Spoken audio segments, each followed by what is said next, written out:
Hello students. तो आज हम लोग बात करने वाले हैं severity and seriousness assessment. Right. So जब भी कोई नया ड्रग लिया जाता है तो उसमें उस ड्रग को हम एसेस करते हैं, एक अनुमान लगाया जाता है कि इसमें कितनी सीवियरिटी हो सकती है, कितना गंभीर स्थिति पैदा हो सकता है और उसमें कौन कौन से सीरियसनेस हो सकता है, पेशेंट को कितना प्रॉब्लम हो सकता है, किस तरह के साइड एक्शन होंगे, वह मतलब गंभीर रूप से पीड़ित हो सकता है, नौसिया, वोमिटिंग, लाइफ थ्रेटनिंग हो सकता है, ड्रग के साइड एक्शन की वजह से उसकी मौत भी हो सकती है।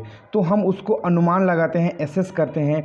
तो उसके लिए कुछ गाइडलाइंस दिया गया है, कुछ कैटेगराइजेशन किया गया है जिसके बारे में हम लोग बात करने वाले हैं और ये टॉपिक भी यही कहता है। तो इस आज का टॉपिक है सीवियरिटी एंड सीरियसनेस असेसमेंट। ठीक है। तो पहले हम इन दोनों चीज़ को अच्छे से समझ लेते हैं कि सीवियरिटी क्या होता है। सीवियरिटी मतलब होता है it describes the extent to which the adverse drug reaction influence the everyday life of a patient, right? So जो भी ड्रग लिया जा रहा है उस दौरान जब एडवर्स ड्रग रिएक्शन अगर हो रहा है किसी ड्रग के द्वारा तो वो उसके दैनिक जीवन को, एवरीडे लाइफ को इन्फ्लुएंस करेगा, प्रभावित करेगा। किसके? पेशेंट के। चाहे वो ड्रग ब्लड प्रेशर के लिए लिया जा रहा हो या फिर हाइपरटेंशन के लिए, हाइपरटेंशन या फिर डायबिटीज़ या फिर किसी और कारण से लिया जा रहा हो, उसको प्रभावित करेगा, उसको अनकम्फर्ट होगा, किसी भी तरह का दूसरा साइड एक्शन देखने को मिलेगा, उसको हम बोलेंगे severity.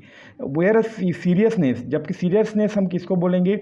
It is defined as any unwanted reaction to the medicinal products or any medicament that may result in death and require patient hospitalization। Right. तो ये थोड़ा सा अलग है। इसमें जब भी कोई भी अनवांटेड रिएक्शन होता है वही एडवर्स ड्रग रिएक्शन है, जो कि साइड एक्शन होता है, साइड इफ़ेक्ट होता है किसी भी मेडिसिनल प्रोडक्ट्स को लेने के बाद। राइट। जो कि जिससे पेशेंट की, जिससे मरीज़ की मृत्यु भी हो सकती है और कई बार उसको पेशेंट को हॉस्पिटलाइजेशन किया करना पड़ेगा क्योंकि उसके सीरियसनेस की वजह से। राइट। सो ये दो चीज़ हैं जो हम नहीं चाहते हैं, लेकिन हम ट्रीटमेंट के दौरान हम मेडिसिनल प्रोडक्ट्स को यूज़ करते हैं, लेकिन उससे ये होता है। तो उसके असेसमेंट के लिए क्या क्या किया जा सकता है, क्या क्या स्टेप्स हो सकते हैं, उसके बारे में बेसिकली बात होने वाली है। तो पहला है हम देख सकते हैं, पहले हम लेंगे सीवियरिटी असेसमेंट को।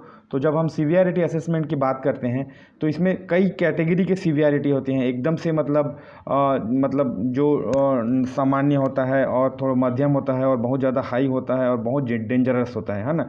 तो पहला है माइल्ड सीवियरिटी। ठीक है, जिसमें बहुत कम रहता है। ठीक है।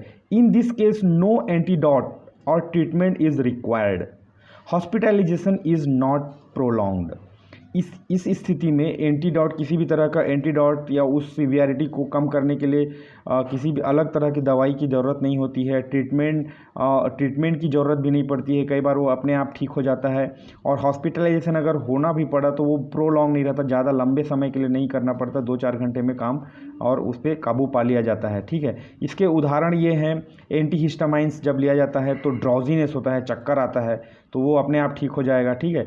देन ऑपोइड्स जब लिया जाता है तो उसके लिए कॉन्स्टिपेशन हो जाता है, तो कॉन्स्टिपेशन भी धीरे से छोटा मोटा चूर्ण वगैरह लेने से वो काबू में आ जाता है, कंट्रोल हो जाता है। ठीक है। अलग से उसको ट्रीटमेंट करने की ज़रूरत नहीं होता साइड इफ़ेक्ट को। एक दूसरा, उसके बाद थोड़ा आगे जब बढ़ते हैं हम लोग तो मॉडरेट सीवियरिटी। तो जब हम मॉडरेट बात करते हैं तो ये माइल्ड से थोड़ा ज़्यादा रहेगा, है ना। तो मॉडरेट सीवियरिटी में क्या होता है? In this circumstance changes in the treatment dosages, addition of drug required. जब भी कोई ड्रग लिया जा रहा होता है उस दौरान जब कोई सीवियरिटी मॉडरेट कंडीशन में उसको जब हम कंसिडर करेंगे तो हमको ड्रग के ट्रीटमेंट, जो भी ट्रीटमेंट चल रहा है उसको चेंज करने की ज़रूरत है, उनके डोज़ों को कम करने की ज़रूरत होगी और उसके साथ ही कुछ और ड्रग दिया जाना पड़ेगा जिससे वो ठीक हो सके। But no necessary discontinuation is required. ठीक है, कि उसको पूरी तरह से बंद नहीं करने की ज़रूरत है। जो दवाई चल रही है उसको बंद कर दो, एकदम से बहुत गड़बड़ होने वाला है या हो रहा है, ऐसी नौबत नहीं आती है। ठीक है। हॉस्पिटलाइजेशन में बी प्रोलॉन्ग, हो भी सकता है, नहीं भी हो सकता है। लंबे समय तक आपको हॉस्पिटल में रहना पड़ सकता है, नहीं भी रहना पड़ सकता है। स्पेसिफिक ट्रीटमेंट रिक्वायर्ड, कई बार उस चीज़ को कम करने के लिए छोटा मोटा ट्रीटमेंट दिया जा सकता है। ठीक है। तो इसके उदाहरण ये है NSAID, non steroidal anti inflammatory drug, जो भी पैरासीटामोल, आइबुप्रोफिन, डाइक्लोफिनेक लिया जाता है तो उससे हाइपरटेंशन कई बार हो जाता है, BP बढ़ जाता है। ठीक है। तो उसके लिए थोड़ा बहुत चेंज करना पड़ता है डोज को। उसके बाद होता है कॉन्ट्रासेप्टिव, जो रेगुलर कॉन्ट्रासेप्टिव्स लेते हैं उनके केस में वेनस थ्रोम्बोसिस हो सकता है, तो ये मॉडरेट सीवियरिटी के अंदर में रखा गया है। उसके बाद उससे थोड़ा जब हम आगे बढ़ते हैं तो आता है सीवियर सीवियरिटी, राइट। तो जब हम सीवियर सीवियरिटी की बात करते हैं तो नेम से ही पता चल रहा है सीवियर, मेरे को सीवियर हेडेक हो रहा है बोलते हैं ना, तो वैसे ही सीवियर मतलब थोड़ा सा स्ट्रॉन्ग एक्शन देखने को मिल सकता है यहाँ पे।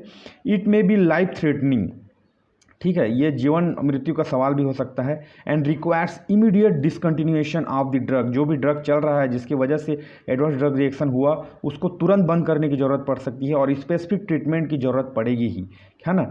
जैसे कि हम इसका उदाहरण हम देख सकते हैं यहाँ पे फिनोथियाजीन्स, तो जब ये लेते हैं तो एबनॉर्मल हार्ट रिदम होता है, जो हार्ट बीट रहता है वो एबनॉर्मल होने लगता है। अगर उसको बंद नहीं किए तो बहुत सारे हार्ट अटैक और दूसरे तरह का हार्ट कार्डियक अरेस्ट और दुनिया भर का प्रॉब्लम हो सकता है और पेशेंट की डेथ भी हो सकती है। इसलिए इसको बंद करना बहुत ज़रूरी है क्योंकि ये सीवियर केस में इसीलिए रखा गया है। इसके बाद एक और है जो चौथा नंबर है, लीथल सीवियरिटी। ये बहुत ही ज़्यादा डेंजर होता है।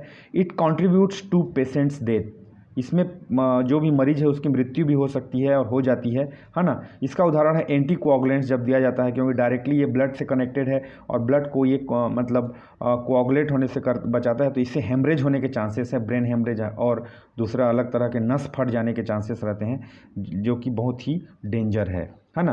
तो इन सब चीज़ ये सब तो हो गए कैटेगरी। अब इसको हम जब स्केल में देखते हैं इसके असेसमेंट के लिए, तो हमारे पास एक मेथड है, एक स्केल है जिसको बोलते हैं हार्टविंग्स सीवियरिटी असेसमेंट स्केल। ये नाम आप याद रख लीजिएगा क्योंकि ये बहुत ही इंपॉर्टेंट है। हार्टविंग HARTWIG उस apostrophe S, Hartwig severity assessment scale. इसको बहुत सारे लेवल में डिवाइड किया गया है, जैसे कि लेवल 1, तो लेवल 1 मतलब ये एकदम शुरुआती दौर होता है। No change in treatment required with suspected drug, जो भी ड्रग सस्पेक्ट किया गया है, जो ड्रग चलने के दौरान एडवर्स ड्रग रिएक्शन देखा गया, उसको चेंज करने की ज़रूरत नहीं है, मतलब ये नॉर्मल रहता है, अपने आप ठीक हो जाता है, जिसको हम ऊपर में देख चुके हैं माइल्ड सीवियरिटी भी बोलते हैं। लेवल 2 में जब आता है तो रिक्वायर्ड ट्रीटमेंट, यहाँ पे ट्रीटमेंट चाहिए, डिसकंटिन्यू और चेंज, कभी कभी डिसकंटिन्यू रोकना पड़ता है वो ड्रग को कि आप बंद करो, इससे सीवियर साइड इफ़ेक्ट हो रहा है, और उसको बदलना पड़ता है, दूसरे किसी ब्रांड को, दूसरे किसी मॉलिक्यूल, दूसरे किसी ड्रग के कंटेंट को दिया जाता है।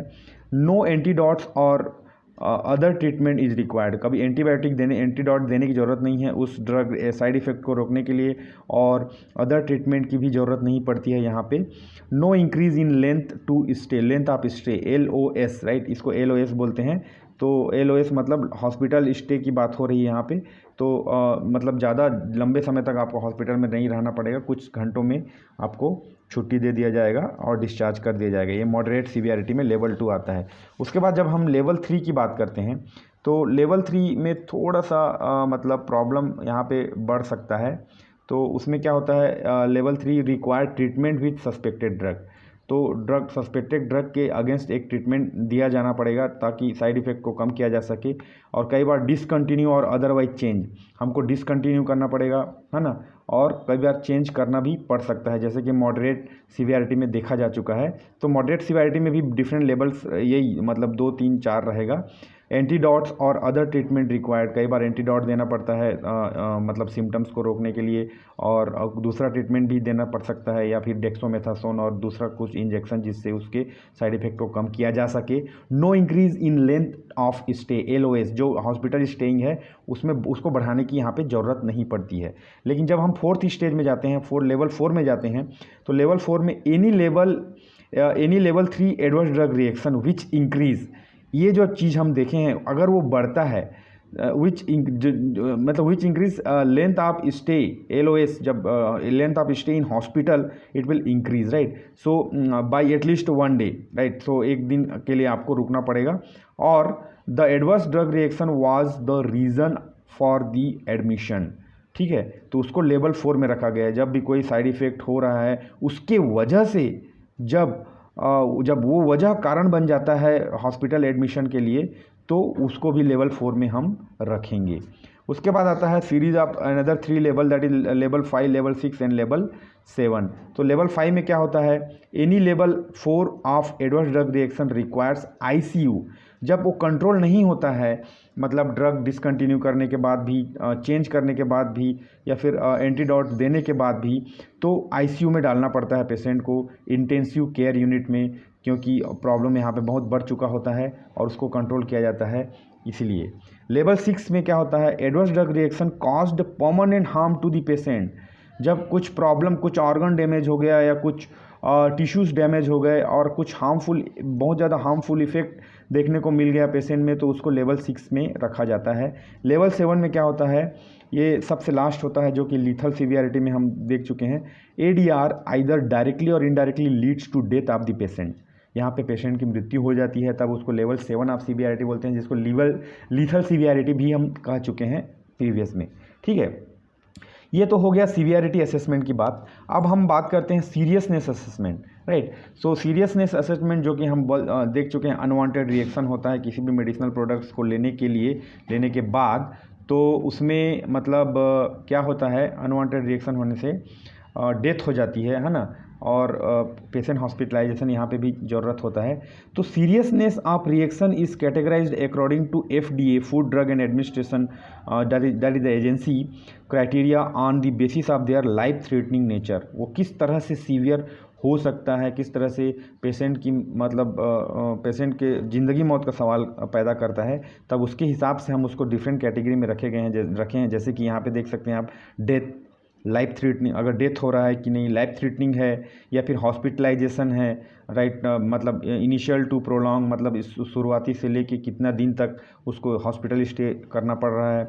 उसके बाद डिसेबिलिटी और परमानेंट डैमेज अगर हो गया, उसके साइड इफ़ेक्ट की वजह से कुछ डिसेबिलिटी हो गया, कुछ डैमेज हो गया ऑर्गन, है ना, और बर्थ डिफेक्ट हो गया, अगर प्रेग्नेंट वो है तो उसमें ड्रग लिया जाता है, बहुत सारा मेडिकेशन चलता है प्रेगनेंसी के दौरान, तो उसमें फेटस को कोई प्रॉब्लम हो गया, रिक्वायर्ड इंटरवेंशन टू इम्पायरमेंट और डैमेज, राइट। अगर किसी भी तरह का इम्पायरमेंट और डैमेज हुआ है तो उसके लिए इंटरवेंशन या ट्रीटमेंट की ज़रूरत है, तो उस कैटेगरी में भी रखा गया है। तो इन सब का असेसमेंट हम क्या ये सब सीरियस ADR के रिज़ल्ट हैं, जिनके असेसमेंट के लिए हमारे पास नारायणजो एल्गोरिथम है, ठीक है, जिसको हम बहुत अच्छे से समझना पड़ेगा, क्योंकि यही एक वो है जो सीरियसनेस असेसमेंट में बहुत ज़्यादा हेल्पफुल होता है। तो इसको नाम दिया गया है नारायणजो एल्गोरिथम, राइट, NARANJO, नारायणजो एल्गोरिथम। तो इसमें एक सीरीज ऑफ क्वेश्चंस होता है जिसको हम एसेस करते हैं जब भी कोई इवेंट होता है, तो जब भी कोई ADR इवेंट होता है, तो पहला इसमें क्वेश्चन क्या रहता है, फर्स्ट क्वेश्चन रहता है, are there previous conclusive report on reactions, हाँ ना नहीं पता। उसके हिसाब से यहाँ पे एक स्कोर दिया जाता है, उसके हिसाब से जो फाइनल स्कोर यहाँ पे हम डिटरमाइन करेंगे, ठीक है। क्या पहले इस तरह का रिएक्शन रिपोर्ट हुआ था इस ड्रग के लेने के दौरान किसी भी पेशेंट में कहीं पे भी दुनिया में, तो उसको देखा जाता है और उसको मार्किंग किया जाता है। दूसरा सवाल ये होता है, did ADR appear after suspected drug was administered, क्या एडवर्स ड्रग रिएक्शन जो साइड इफ़ेक्ट है वो दिखाई दिया सस्पेक्टेड ड्रग को लेने के बाद, हाँ ना नहीं पता।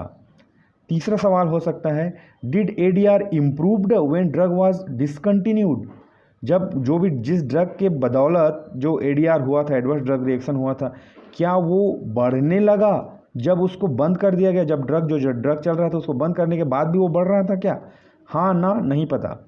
उसके बाद चौथा होता है, डिड ADR रीअपियर व्हेन रीएडमिनिस्टर्ड, क्या साइड इफ़ेक्ट फिर से दिखाई देने लगा जब फिर से दवाई को चालू किया गया, हाँ ना नहीं पता।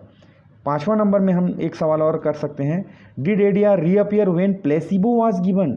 सो आप सब जानते हैं कि प्लेसिबो क्या होता है, जब कोई भी ड्रग कोई भी मेडिकामेंट या टैबलेट कैप्सूल दे दिया जाता है बट उसमें कोई ड्रग कंटेंट नहीं रहता, जस्ट पेशेंट को दिलासा देने के लिए कि हाँ आप ड्रग ले रहे हैं तो आप ठीक हो रहे हैं, तो बाकी का काम बॉडी ही कर लेता है। तो ये प्लेसिबो देने के बाद क्या वो रीअपियर हुआ, हाँ ना नहीं पता। उसके बाद छठवां क्वेश्चन है, was drug detected in blood, तो ब्लड टेस्ट किया जाता है, तो वो जो ड्रग दिया गया था वो ब्लड में डिटेक्ट हो रहा है क्या एज ए टॉक्सिन्स, हाँ ना नहीं पता। इसमें मार्किंग करना है जो भी एसेस करेगा उसके लिए, ठीक है। सातवां सवाल हो सकता है, was ADR war more severe when dose increases, जब जो भी ड्रग के वजह से ADR आया था, जब उसको इंक्रीज़ किया गया तो जो साइड इफ़ेक्ट है वो भी सीवियर होने लगा क्या, हाँ ना नहीं पता। आठवां सवाल ये हो सकता है, did patient same ADR to same drug, right. So patient को क्या सेम उसी तरह का साइड इफ़ेक्ट हुआ जो उसी ड्रग को लिया गया, तो हाँ ना नहीं पता।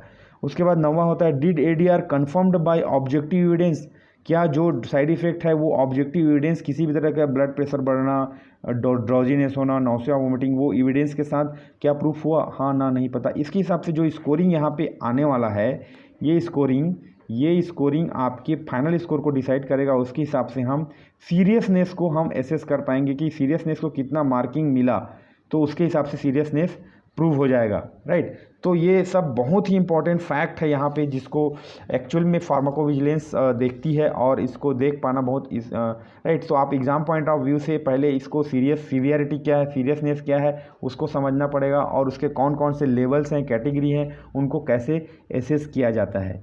ये नोट्स आपको स्कैन्ड कॉपी आपको टेलीग्राम चैनल में मिल जाएगा, जिसका लिंक आपको डिस्क्रिप्शन में मिल जाएगा। All the best, thank you.